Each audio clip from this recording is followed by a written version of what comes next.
네, 더불어민주당 청년대변인 최민석입니다. 브리핑 시작하겠습니다. 총선 앞둔 정부 여당의 여론 조작, 선거 조작 음모론, 너무 진부한 클리셰입니다. 이동관 방송통신위원장이 어제 국정감사에서 포탈 클릭 응원 중국 응원 현상에 대해 여론 조작, 국기문란이고 대선 결과까지 바뀌었을 수도 있었다라면서 호들갑을 떨었습니다. 윤석열 정부가 총선을 앞두고 실체도 없는 선거 조작 세력을 만들어 섀도우 복싱을 하고 있으니 어처구니가 없습니다. 내년 총선 승리를 위해 엉터리 시나리오를 쓰려는 것입니까?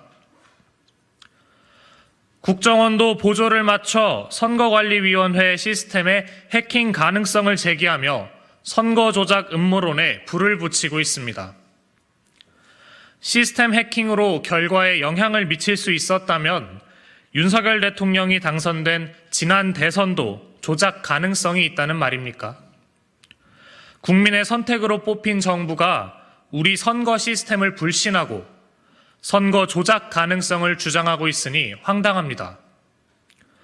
자신들이 이기면 공정한 선거이고 지면 여론 조작, 선거 조작입니까? 만에 하나 해킹 가능성이 있다 해도 정치 공세로 몰아갈 것이 아니라 보안 문제를 해결하면 될 일입니다. 그것이 국정원이 보안 점검을 한 원래 목적 아닙니까?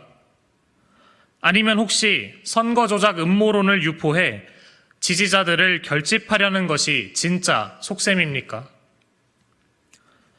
여론이 심상치 않으면 여론 조작 운운하며 미디어를 옥죄고 선거 판세가 불리하면 선거 조작 음모론을 유포하는 정부 여당의 행태는 정말 볼썽사납습니다. 여론 조작, 선거 조작 음모론은 알고 보니 연속극 주인공 커플이 배다른 남매였다는 수준의 진부한 클리셰입니다. 윤석열 정부의 민심이 등을 돌리는 이유는 외부 세력의 조작 때문이 아니라 윤석열 정부의 실정과 무능으로 인한 민생 파탄, 미래 포기 때문입니다. 윤석열 정부가 진정 민심을 얻고 싶다면 음모에 희생된 가련한 주인공을 연기하지 말고 국민이 부여한 책임을 다해 민생과 경제를 살리십시오. 이상입니다.